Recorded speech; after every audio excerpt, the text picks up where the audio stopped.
This is Anacondang Vlogger, Content Creator, age of 13.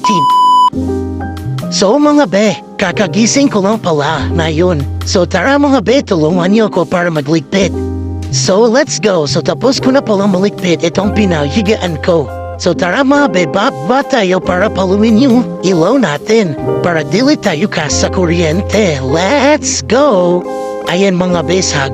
Double dick pala yung pinaghigaan namin mga be. Kaya ito is bababa pa talaga tayo. Ayan. Let's go! Boom! Panis talaga. Sa mga be, nandito nga ako sa kusina ngayon at nililigpit ko nga ang pinagkainan ni nanay at tatay mga be at sa aking tita at tito. Sa mga be, nililigpit ko nga yan mga be. Sa oras ito be, kakagising ko lang tas ugasin yung bubong at sa akin na naman mga be. Shh! Huwag kayong maingay mga be kasi baka magising tayong natutulog. Ayan mga be, kakain na para ko mga be kasi gutom na talaga ako mga be.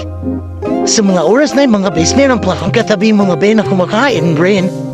Navi-video pa talaga ako. Huy, Charis, walang ganun. Ayan mga be, gutom na nga ako kasi daw umain kagabi mga bes. Huy, walang ganun.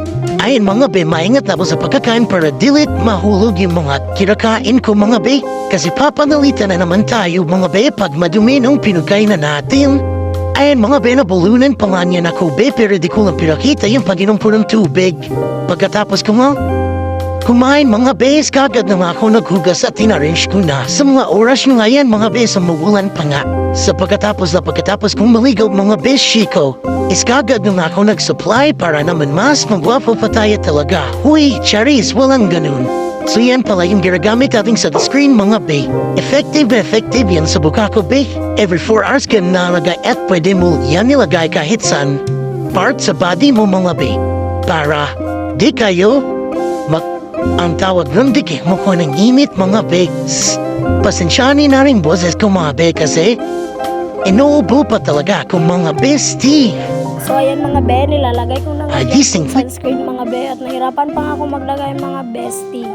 Yan, nilagay ko talaga ng buo be. Cherries, walang ganon. Ayan mga be, yan pahid lang para talaga kakalat yung sunscreen mga be. Umuulan pa nga dito sa oras na to mga be at sobrang lamig na ng katawan ko. So mga be, ayan pahid lang.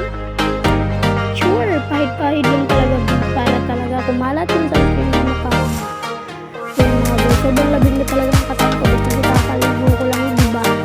Ayan mga be, nangibang ko nga po sa oras na yun mga be. Diba? Sobrang effective nito sa katawan ko be at 24 hours ko nilalagay. Ayan mga be, papakita ko ulit yung sunscreen na ginagamit ko. Ayan. Diba? Sobrang ganda na. Ayun mga be, magpapabango muna tayo mga be para sa magbang natin paglabas. Charis, walang ganun. So yan lang yung vlog natin mga be. So, ayan. So yan lang yung vlog natin. So bye. Thanks for watching. Goodbye. Thanks for watching.